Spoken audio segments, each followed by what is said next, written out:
Have you ever tried to record a time-lapse video around sunrise or sunset?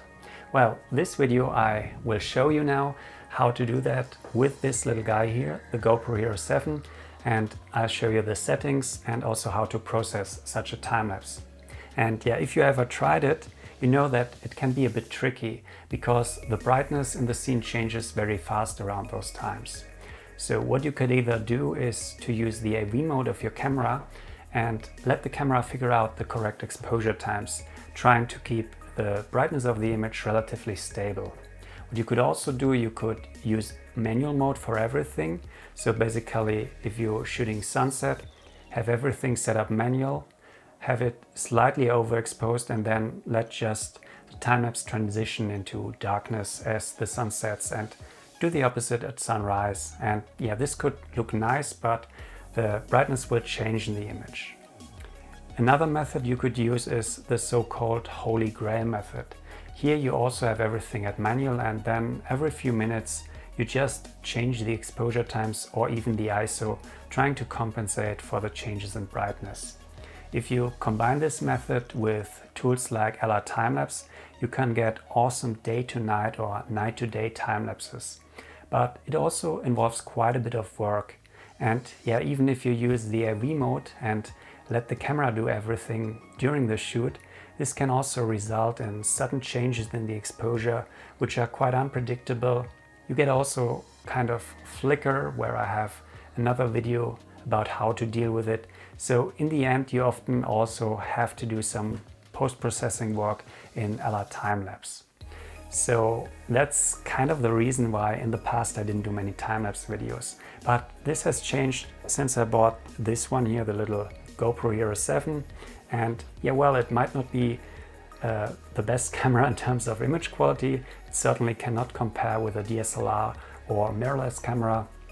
Also, you just have a relatively wide field of view, which you can use, so you don't have the option to use zoom lenses or stuff like that for your time lapse.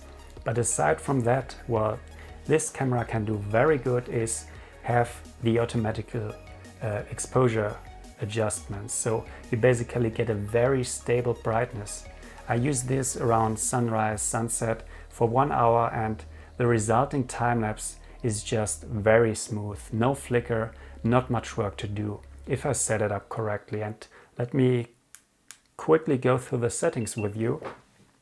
So in the time-lapse mode, what I have set up is 5-second interval, which is the interval which allows me to also capture RAW. If I go to 2 or 1 second, I just capture JPEG, which is also okay, but if I have the option, if 5 seconds is okay, then I rather do this and get the RAW photos. The field of view I have at white, then I have Pro Tune on, which allows me to set the white balance at manual. So I always have it at manual just to be safe. If I capture shorter intervals and JPEG, I want to make sure that the white balance is stable. And yeah, for normal sunlight or nearly all of my shots, I use 5500 Kelvin. Then one important setting which I use is the EV, the exposure compensation. They usually have it at least half a stop or even 1 stop minus, so underexposed. And I do this because usually with a wide view I have a lot of sky in the image, and that's also the area where I have most of the movement if I have clouds streaking through the scene. And yeah, I don't want to lose any detail there. I rather have a little bit of noise in the dark parts, which actually is not that bad or that apparent if you have moving pictures. So for this, I usually underexpose.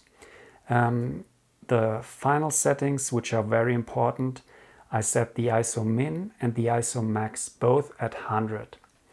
And this basically keeps the ISO constant and allows the GoPro just to change the exposure time during sunset or sunrise. So this also means at some point the image will get darker and darker because the GoPro cannot compensate anymore. So the maximum exposure times are limited in the GoPro, but usually it's enough for sunset. At some point I just let the time-lapse fade into darkness, which can also look quite nice. You won't be able to get a complete day to night time-lapse with this one, but around sunrise and sunset you get quite decent results. Yeah, and that's basically the settings I use, and now I want to show you such a sequence and also the settings I do, for example in Lightroom and in Davinci Resolve. So let's head over. So here in Lightroom I have now selected two images. Those are the first image of a sequence of nearly 1,000 photos and the last image. And you see, in terms of brightness, they're not that different. So the right side here is a little darker, but that's because it's already getting that late and that dark that the GoPro no longer compensates. So I'm basically already getting to the limit here of what the GoPro can do because I fixed the ISO at 100. So if I would take this sequence on, it would slowly fade to a black image. And I show you a little sequence where I shot it that way, and it's actually not that bad because it looks nice to have a transition from day into night where it ends at a black frame. So you certainly cannot use the GoPro to shoot any Milky Way or star time lapses, but if you just want to photograph around sunset, so capture the moment of sunset in a time lapse, then the GoPro is perfect. So let's see again. The first image was taken at 1/900th of a second, and the last one here we are at 1/25th of a second. And in between, the GoPro just changes the exposure time, and it does it in such a consistent way that you don't see any flicker in the resulting time lapse, and also it looks very smooth in terms of brightness. And yeah, I'll show you soon the resulting time lapse. But first, a bit about the processing here. So I photographed those at RAW. So if you have the timer at 5 seconds, the GoPro is able to capture RAW files, which, to be honest, are really not that good in terms of quality. Also because I underexposed, they're a little bit noisy here down in the dark tones. But that's not too bad. In moving pictures, the noise is not that apparent because you basically see many photos and kind of average the noise in between those. So it's not that apparent. As a single photo, as a single frame, this quality wouldn't be enough. But yeah, back to what I did. So since I underexposed, I had to bring up the exposure a bit, and I usually underexpose to make sure I don't lose anything in the sky, because the sky contains the clouds and basically everything that's moving in this frame, and I don't want to blow any highlights. So I underexposed. Then I do some highlights, shadows, just to even out the image. What's very important down here, the lens corrections. I enable the chromatic aberration and the profile corrections, and if I disable it, you see the fisheye effect, and I really don't like it, so I always have this lens correction. Fortunately, I have an old version of Lightroom which doesn't include the Hero 7 profile. For landscapes, it's not so bad because here in the middle part, the distortion correction is quite correct. Only if I have buildings, then this is not good. So I need some other profiles here, and I have to figure out how I can get them for this version of Lightroom. But aside from that, if you have newer versions of Lightroom, there's no problem, I think, to get GoPro Hero 7 profiles here. What I did, I added some masking, brought down the radius for the sharpening, and a little bit of color adjustments here. Just a touch. And yeah, that's really it. So bringing up the vibrance, and yeah, oh, I nearly forgot, some tone curve. What I then do, I sync all the photos, so all the 1,000 photos, I sync over so they all have the same settings, and then I export them as JPEG, as RGB, full size, highest settings. And I export them in a folder, and now we can move over to Davinci Resolve. And if you've seen my other video where I was talking about how to create time-lapse videos for Instagram, then you already know how this will continue here. So let's head over. So I'm now here in Davinci Resolve, and I've navigated to the folder which contains the exported JPEGs. And you see here is the RAW folder from which I exported.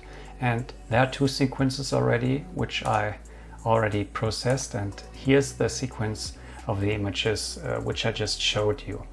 And yeah, in Davinci Resolve, continuously numbered images just appear as basically one file, which you can drag and drop down here, which I already did. So here under GoPro B-roll, I've dragged this file, and from here I can go to the edit pane and just drag and drop it here onto the timeline, which I also already did.